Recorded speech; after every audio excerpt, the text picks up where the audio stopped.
Jeudi 16 juin, Madame, Monsieur, bonsoir. Merci de nous rejoindre. Tout de suite les titres de ce journal.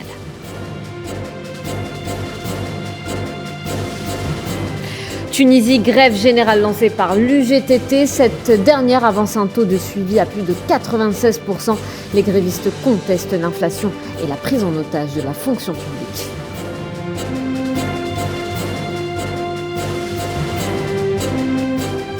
Maroc, les prix du carburant flambent. Le cap des 18 dirhams le litre a été franchi. Des syndicats appellent à une grève générale dans le secteur public le 20 juin prochain.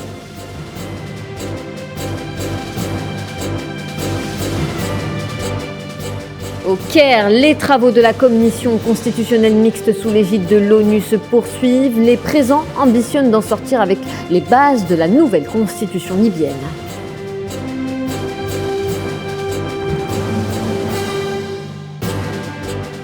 Conflit en Ukraine, la Russie accentue ses opérations militaires dans la région du Donbass depuis plus d'un mois. Une campagne militaire qui témoigne de l'importance de cette région pour Moscou.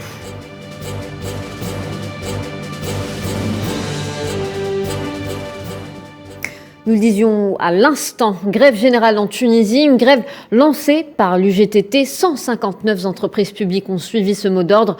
L'UGTT conteste l'inflation, la prise en otage de la fonction publique. Retour sur cette journée de manifestation avec Leïla Gartal.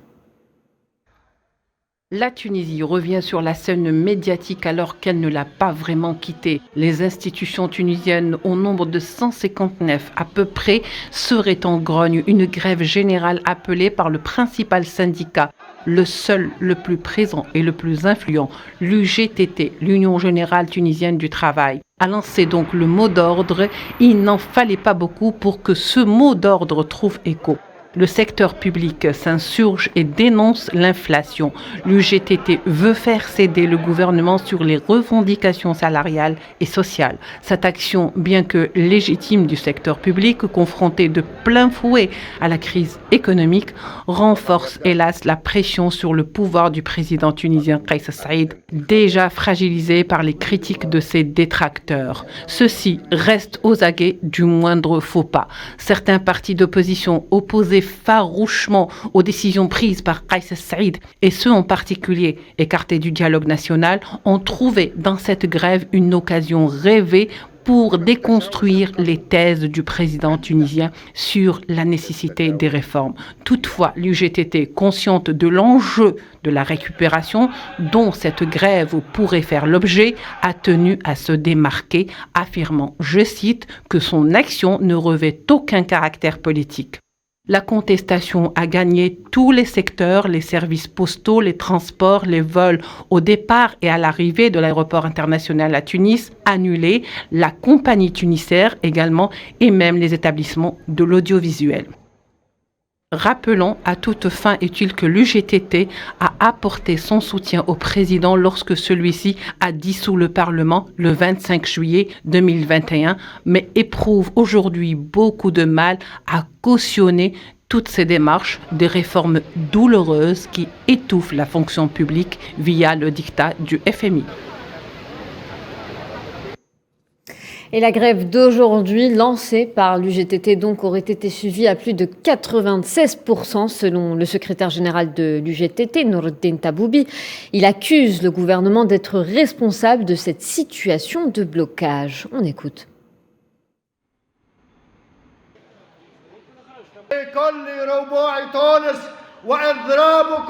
Dans tous les recoins de la Tunisie, votre grève est réussie à 96,22%. Nous n'allons pas débattre avec vous. Nous débattrons qu'avec les chiffres de l'Institut national de la statistique. Aujourd'hui, vous avez quasiment 8% d'inflation.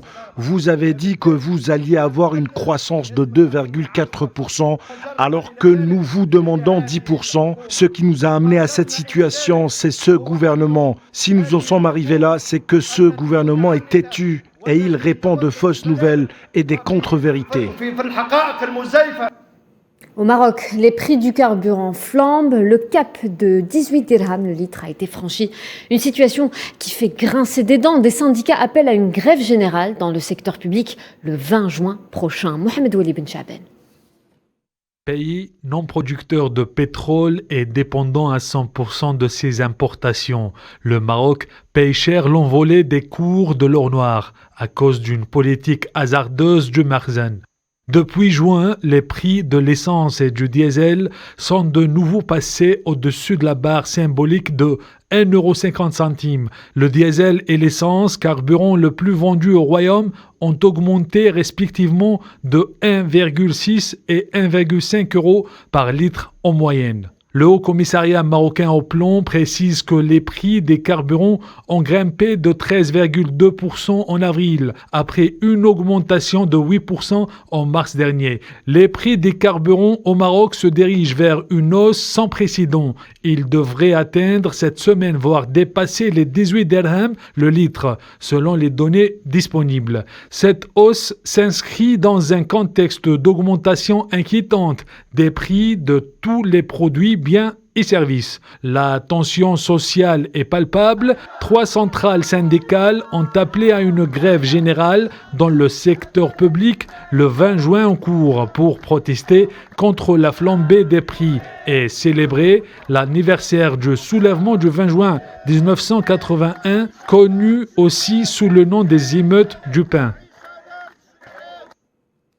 Énergie, on va s'intéresser à la coopération algéro-qatari. L'Algérie et le Qatar, deux grands pays producteurs de gaz et de pétrole, placent le secteur des énergies parmi les priorités dans le sillage des investissements. Pour garantir la sécurité énergétique, des hommes d'affaires algéro-qataris assurent qu'ils sont disponibles à collaborer ensemble pour développer ce secteur stratégique. Nous sommes heureux de nous trouver ici au moment de l'adoption de la nouvelle loi sur l'investissement et ceci constitue une opportunité pour booster les investissements arabes et qataris en particulier. Nous estimons que l'Algérie représente un terreau d'opportunités dans tous les secteurs. Nous y voyons le prolongement de notre expérience comme le tourisme, l'industrie manufacturière, l'agroalimentaire et bien sûr le gaz et le pétrole sont aussi très intéressants. Et direction la Foire internationale d'Alger, un événement économique majeur du continent africain. Cette année, la République du Honduras y participe avec, pour la première fois, avec pour objectif la diversification des échanges commerciaux entre le continent africain avec l'Algérie comme pôle et la zone latino-américaine et caribéenne. On écoute le vice-ministre des Affaires étrangères et de la coopération internationale de la République du Honduras, Gerardo Torres Zelaya.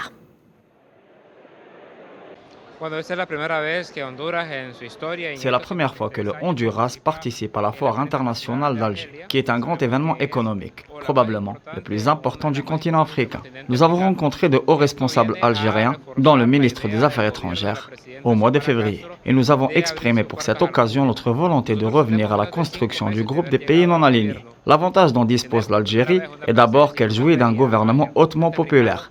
Et nous partageons cette caractéristique. Deuxièmement, l'État algérien entretient une grande sensibilité sociale, dans le sens où il arbore une volonté solide de répondre aux besoins de son peuple. Nous partageons également cette orientation.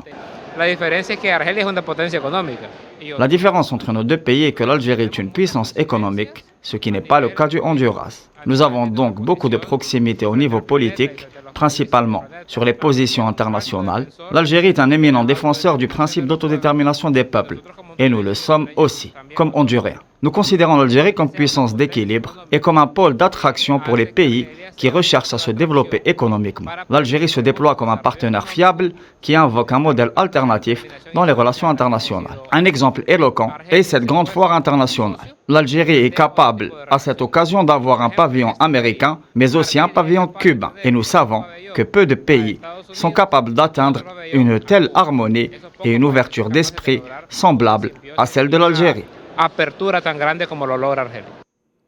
On vient donc d'écouter le vice-ministre des Affaires étrangères de la République du Honduras, des propos recueillis par notre journaliste Sofiane Baroudi.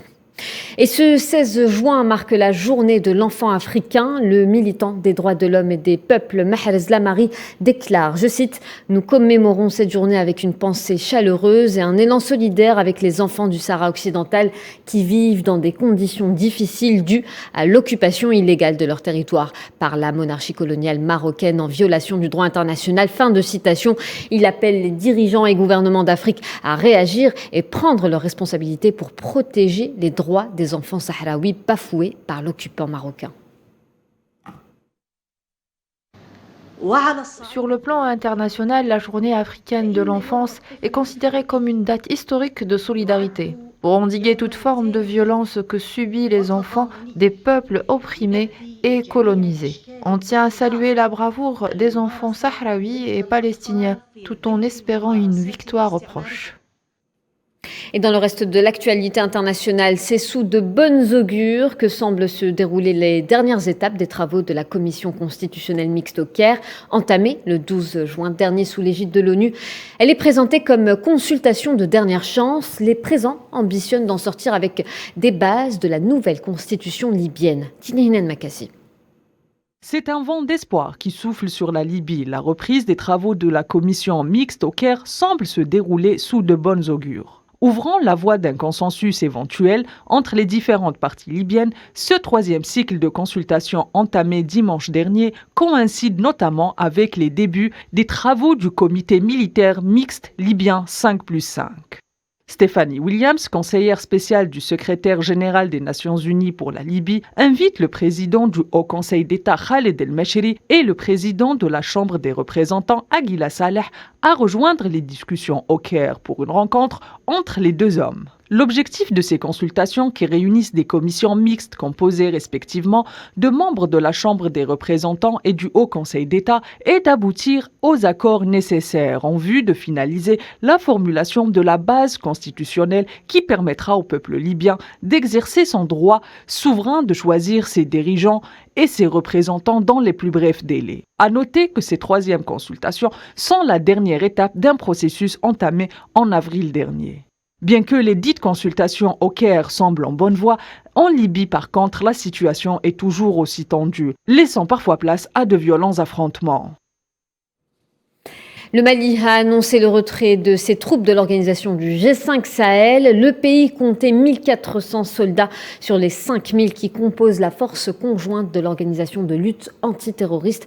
Annoncée il y a un mois, la décision est désormais effective. Plus de détails avec Safwan Ben Sabri. Un mois après sa décision de se retirer de la force conjointe du G5 Sahel, le Mali a procédé au retrait effectif de ses soldats du groupe militaro-politique. En plus du Mali, désormais absent, l'organisation est composée du Burkina Faso, du Niger, du Tchad et de la Mauritanie. L'organisation a pour objectif initial de lutter contre le terrorisme dans la région du Sahel. Le retrait du Mali n'est cependant pas une surprise. Le 15 mai dernier, les autorités maliennes avaient annoncé que le pays allait prochainement se retirer de tous les organes et instances de l'organisation, y compris la force conjointe. Le chef d'état-major malien Oumar Diarra a adressé au président en exercice du G5 Sahel une lettre pour l'informer du retrait de ses soldats de l'organisation régionale. Selon ce document, le retrait concerne 1400 militaires maliens parmi les 5000 que compte l'armée conjointe, soit plus d'un quart des troupes de l'organisation de lutte antiterroriste. Le Mali justifie son retrait par l'opposition de certains États du G5 Sahel de lui accorder la présidence tournante de l'organisation qui aurait dû lui revenir en février dernier. Le Tchad avait dépêché un émissaire en mai pour tenter de convaincre le chef d'État malien de revenir sur sa décision, en vain. Le Mali connaît une période de tension avec ses voisins ouest-africains, notamment depuis l'exclusion du pays de la CEDEAO et la mise en place de sanctions envers Bamako. Le retrait du Mali du G5 Sahel pourrait signer un coup dur pour la survie de l'organisation. En République démocratique du Congo, le Conseil supérieur de la défense s'est réuni sous la présidence du chef de l'État, Félix-Antoine Tshisekedi. Les responsables de l'armée et des services de sécurité ainsi que les ministres concernés ont abordé la situation sécuritaire dans l'est du pays. Selon le porte-parole du gouvernement, tous les accords et préaccords signés avec l'État rwandais sont suspendus. Kigali est également appelé à retirer ses troupes du territoire congolais. Au Sénégal, c'est dans un climat de tension préélectorale grandissante que l'opposition maintient sa manifestation demain à Dakar, et ce, malgré l'interdiction des autorités. Le leader de l'opposition, Ousmane Sonko, a donc appelé les Sénégalais à battre le pavé. Pour rappel, hier, les autorités sénégalaises ont interdit cette manifestation prévue demain. L'opposition a choisi de passer outre.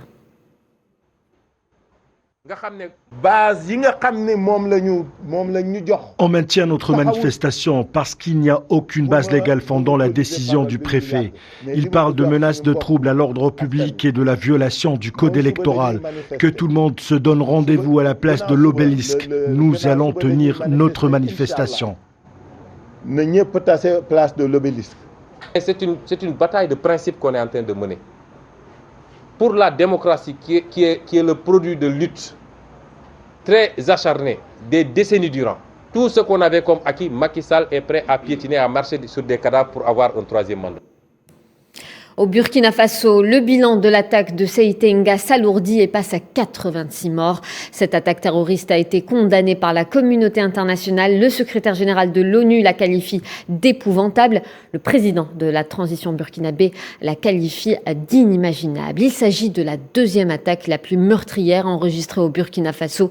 Un deuil national de 3 jours avait débuté mardi. Palestine, 3 pêcheurs palestiniens ont été la cible de tirs de l'armée sioniste dans la mer de Gaza. Les 3 victimes étaient à bord d'embarcations au large de Soudania. D'après l'agence de presse palestinienne Wafa, les forces navales de l'armée sioniste ont ciblé les embarcations des pêcheurs.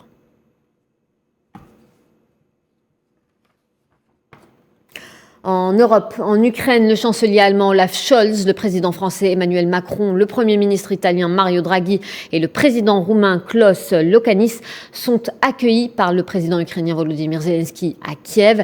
La question de l'adhésion de l'Ukraine à l'Union européenne était au cœur des discussions. Les dirigeants réunis se sont prononcés pour l'octroi immédiat à l'Ukraine du statut officiel de candidat à une adhésion à l'Union européenne. Ils soutiennent la Commission européenne qui doit donner son avis dès demain, vendredi, avant le sommet européen prévu le 23 et 24 juin.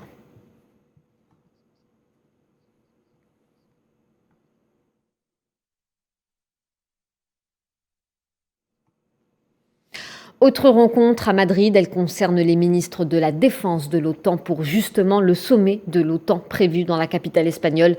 Au sommet de Madrid, l'OTAN adoptera son nouveau concept stratégique. Le concept stratégique est un document qui présente une évaluation collective des défis de sécurité existants pour l'Alliance et définit les tâches politiques et militaires que l'OTAN accomplira. Le porte-parole de la Maison-Blanche chargé des Affaires étrangères, John Kirby, s'exprime sur l'aide militaire et la visite de Biden au Moyen-Orient. Il déclare qu'en plus de la réunion du CCG, une série de discussions bilatérales est prévue. Le président a eu un très bon appel avec le président ukrainien Zelensky. C'était l'occasion pour le président Zelensky d'informer le président Biden de ce qui se passe sur le champ de bataille, sur le terrain, et de parler au président des besoins et des capacités de l'Ukraine en matière de sécurité. Le président a également profité de cette occasion pour informer le président Zelensky que nous annonçons aujourd'hui. Je pense que vous l'avez vu, $1 milliard d'aide supplémentaire à la sécurité pour soutenir les forces armées ukrainiennes et leur courageuse défense de leur pays. Tandis que le bloc occidental, dans une grande majorité, montrait sa solidarité avec l'Ukraine, la Chine, de son côté, affiche franchement son soutien avec la Russie. Le président Xi Jinping a assuré à son homologue russe Vladimir Poutine d'un soutien indéfectible de Pékin. Pékin, considéré par Moscou comme un médiateur de la paix. Karim Bouaziz. C'est en fanfare qui est relié un pont routier entre la ville russe de Blakhov-Tchetchensk, au sud-ouest de la Sibérie, et sa voisine chinoise, Haihai. Un tronçon stratégique au moment où Moscou cherche à resserrer ses liens avec Pékin. Tout premier pont routier d'environ 1 km entre les deux pays, surplombant le fleuve Amour. Cela ne s'invente pas, tout un symbole. Une inauguration qui intervient au moment où Moscou se tourne vers Pékin dans un contexte de crise diplomatique en raison de la guerre en Ukraine. Et Pékin répond favorablement, que cela soit sur les grandes œuvres ou sur le terrain diplomatique. En effet, après 3 mois et demi de guerre et sur fond de levée de bouclier international, la Chine s'est bien gardée de rejoindre le concert de la moraline occidentale. Or, parler de soutien indéfectible serait une erreur entre ces deux puissances asiatiques. Le vocable idoine serait plutôt un partenariat, même si le président russe est qualifié de vieil ami par les Chinois. L'Empire du Milieu veut surtout s'imposer certes comme une puissance médiatrice, puisque la Chine plaide pour une solution appropriée et de manière responsable pour les deux parties. Nous préconisons le règlement pacifique des différends par la négociation et le dialogue et nous soutenons tous les efforts diplomatiques qui contribuent à apaiser la situation. Nous continuerons à consacrer nos efforts à l'instauration de la paix et à jouer le rôle qui nous revient dans la promotion des pourparlers de paix. Le président Xi Jinping, au cours d'un échange téléphonique survenu hier d'après l'agence presse Chine Nouvelle, a assuré Vladimir Poutine de comprendre les notions de souveraineté et de sécurité, qui sont au fond le casus belli de la guerre ukraino-russe. Un casus belli lequel, d'après Russes et Chinois, est largement imputé à l'Alliance Atlantique et autres puissances occidentales. Lorsque les États-Unis ont réclamé qu'ils se battraient jusqu'au dernier Ukrainien et ont jeté de l'huile sur le feu, la Chine a activement encouragé les pourparlers de paix et a souligné que la communauté internationale devrait aider la Russie et l'Ukraine à poursuivre le dialogue au lieu de se battre. Depuis l'arrivée au pouvoir de Xi Jinping en 2012, les deux présidents se sont rencontrés plus d'une trentaine de fois. Une multitude d'accords, notamment dans le domaine du gaz et du pétrole, s'est effectué hors de la sphère du dollar, ce qui inquiète sérieusement Washington. Des accords qui pourraient se densifier alors qu'une pluie de sanctions occidentales continue de ricocher à l'endroit de la Russie. Le haut-commissaire de l'ONU pour les réfugiés Filippo Grandi tire la sonnette d'alarme. Il prévient que le record de 100 millions de personnes déracinées va augmenter encore d'un grand nombre de personnes. On l'écoute.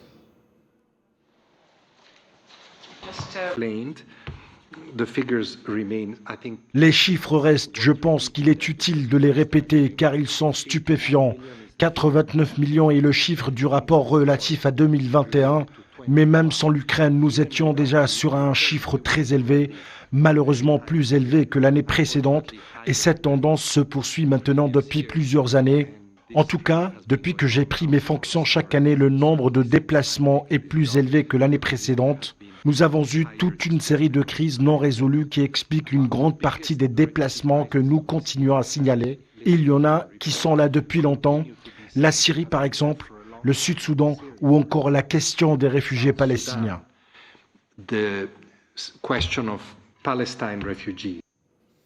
Australie, le Premier ministre annonce une importante hausse des objectifs de réduction des émissions de gaz à effet de serre. Anthony Albanese écrit à l'ONU et confirme un changement dans la politique climatique de son pays.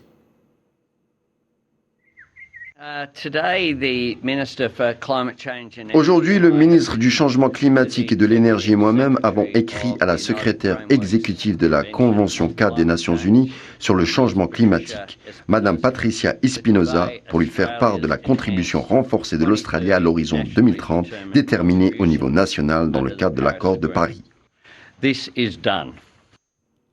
Au Bangladesh, ils étaient environ 10 000 manifestants à battre le pavé de la capitale une deuxième fois cette semaine.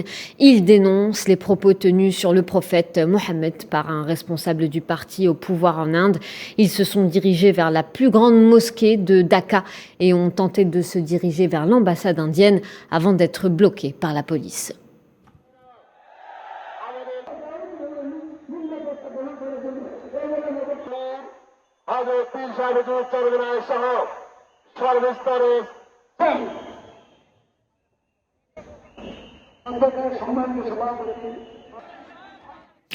On va parler sport à présent, football. Les membres de l'Assemblée générale de la Fédération algérienne de football réunis cet après-midi à Alger en session ordinaire ont finalement validé la démission du président Sharafeddine Amara au même titre que 6 membres de son bureau fédéral.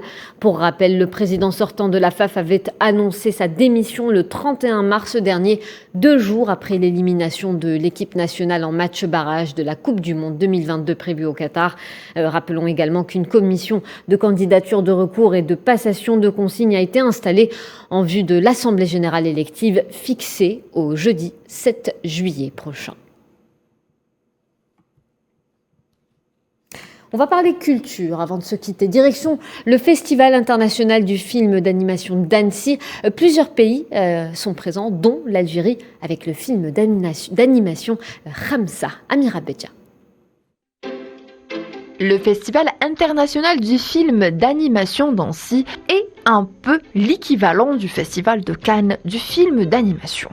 Il a lieu en ce moment en France. Cette année, la Suisse est l'invité d'honneur et cela coïncide avec la commémoration des 100 ans d'animation helvétique. Au programme du marché international du film d'animation d'Annecy, des rétrospectives, des cartes blanches de réalisateurs et une belle sélection de 30 films d'animation. Plus de 500 projections et 80 pays représentés. Parmi eux, l'Algérie avec le film d'animation Khamsa.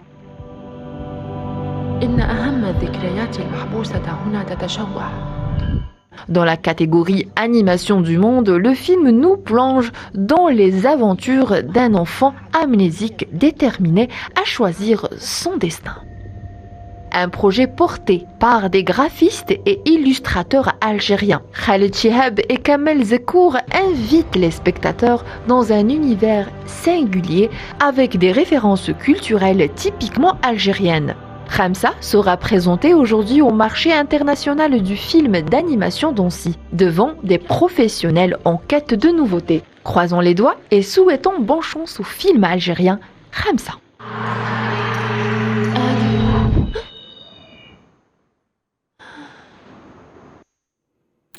Et c'est sur ces images du film d'animation algérien Khamsa qu'on clôture ce journal. Merci de votre attention. Retrouvez Leïla Gertal demain à 18h pour édition spéciale. Je vous retrouverai juste après pour le journal télévisé à 19h. Passez une excellente soirée sur Al24 News.